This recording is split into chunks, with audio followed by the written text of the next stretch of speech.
Close your eyes and imagine a place vast, untamed, a land whispered about in legends, the American Wild West.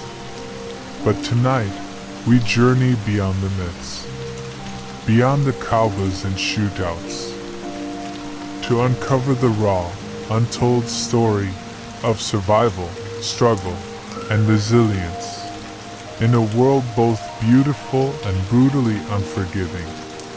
Life on the frontier began before sunrise.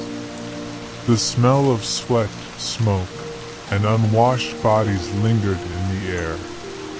Water was too precious for bathing, saved only for drinking or cooking. The straw-filled beds, home to bed bugs, offered little rest.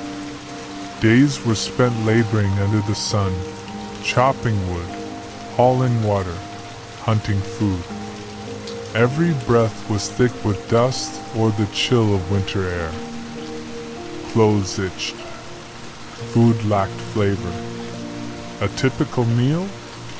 Beans, salted meat, biscuits. Fresh fruit was rare, and scurvy was common. Homes were fragile shields, barely holding back the wind or snow. Summers scorched. Winters froze. Inside, fire would burn quickly, and warmth was a temporary gift. Children wore hand-me-downs. Women wore layers, year-round, even in sweltering heat.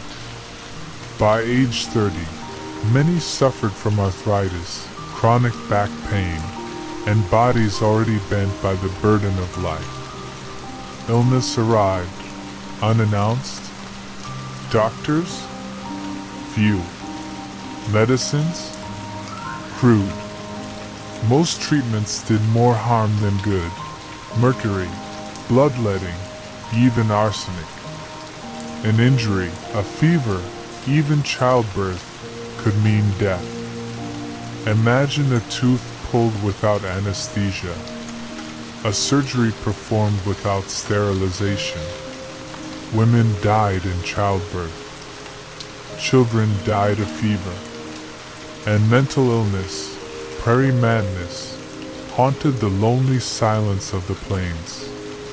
We think of duels at high noon, but the real violence was messy, sudden, and often senseless. Drunken fights in dirty saloons. Knives and fists, not always bullets. Weapons were tools, more for hunting than heroics. Towns enforced gun laws, and sheriffs patrolled hundreds of miles alone. Justice, if it came fast and cruel. Vigilantes hanged men before trials, and law blurred between right and revenge. To reach the West, many risked everything. Wagons groaned over muddy roads, wheels splintered, and rivers swallowed lives during crossings. 1 in 10 never made it. Cholera, dysentery, snake bites, not bullets, but disease was the real killer. The trail west became a graveyard, marked not by headstones, but by silence and sacrifice. The West was never one people, it was many. African Americans escaped bondage. Chinese immigrants built the railroads.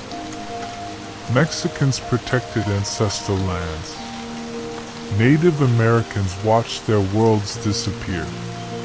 But equality was rare. Laws, mobs, and greed kept the powerful on top. And treaties, like the wind, were broken and forgotten. To settlers, the land was opportunity. To native tribes, it was home. But expansion brought war, and policies that erased entire cultures. Children were taken, languages forbidden, spiritual lives uprooted.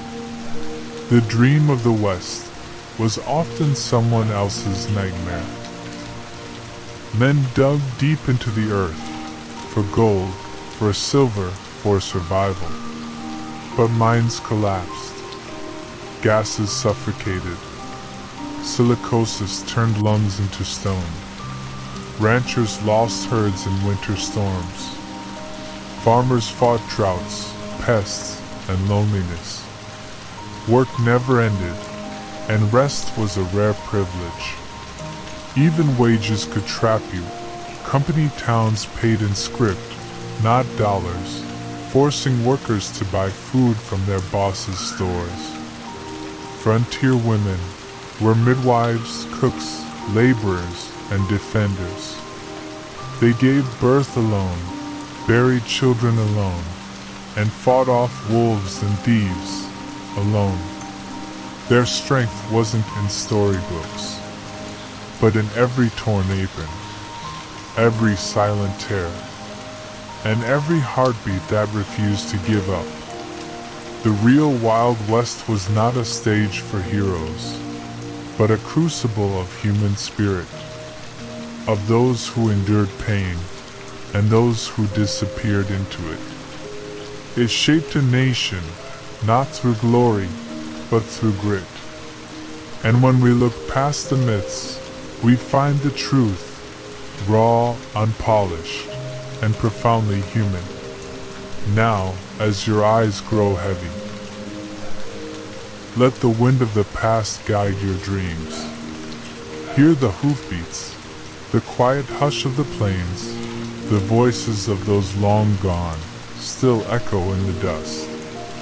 Sleep well, and remember, history is not just what happened, but how it felt to live through it.